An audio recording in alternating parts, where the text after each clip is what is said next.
ছাত্র জনতার আন্দোলনে আওয়ামী লীগ সরকার পতনের বর্ষপূর্তি উপলক্ষে দেশের বিভিন্ন স্থানে জুলাই গণঅভ্যুত্থান দিবস পালন করেছে বিএনপি ও তাদের সহযোগী সংগঠনের নেতাকর্মীরা। সকালে সাভারে সাবেক এমপি ডক্টর সালাউদ্দিন বাবুর নেতৃত্বে একটি মিছিল বের হয়। ঢাকা আরিচা মহাসড়কের নয়ারহাট এলাকা থেকে শুরু হয়ে 22 মাইল গিয়ে শেষ হয় মিছিলটি। পরে ঢাকা জেলা যুবদলের সাধারণ সম্পাদক আইয়ুব খানের নেতৃত্বে বের হয় আরেকটি বিজয় র্যালি।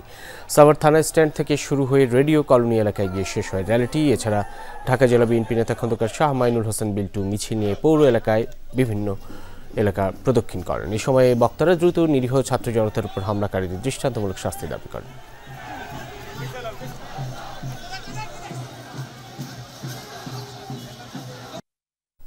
জুলাই গণঅভ্যুত্থান দিবস উপলক্ষে বিজয় র্যালি করেছে গাজীপুরের কোনাবাড়ী থানা বিএনপির নেতাকর্মীরা। সকালে কোনাবাড়ী বিসিক শিল্পনগরী এলাকা থেকে র্যালিটি বের হয়।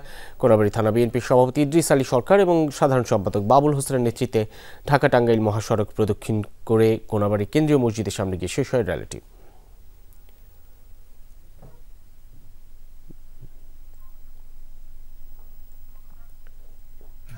ঢাকার নবাবগঞ্জে বিক্ষোভ মিছিল ও পথসভার আয়োজন করে বিএনপি নেতাকর্মীরা। উপজেলা শহীদ মিনার চত্বর থেকে র্যালি নিয়ে বিভিন্ন সড়ক প্রদক্ষিণ করে বাগমারা ব্রিজে গিয়ে শেষ হয়।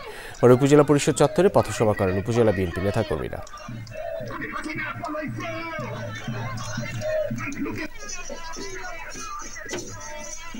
জুলাই গণঅভ্যুত্থান দিবস উপলক্ষে নরসিংদী মনোহরদীতে বিজয় মিছিল করছে বিএনপি ও তাদের অঙ্গ সংগঠনের নেতাকর্মীরা। মনোহরদী বাস স্ট্যান্ড এলাকা থেকে সর্দার সাখাওয়াত হোসেন বকুলের নেতৃত্বে পৌর শহরে বিভিন্ন সড়ক প্রদক্ষিণ করে উপজেলা কার্যালয়ে গিয়ে শেষ হয় মিছিলটি।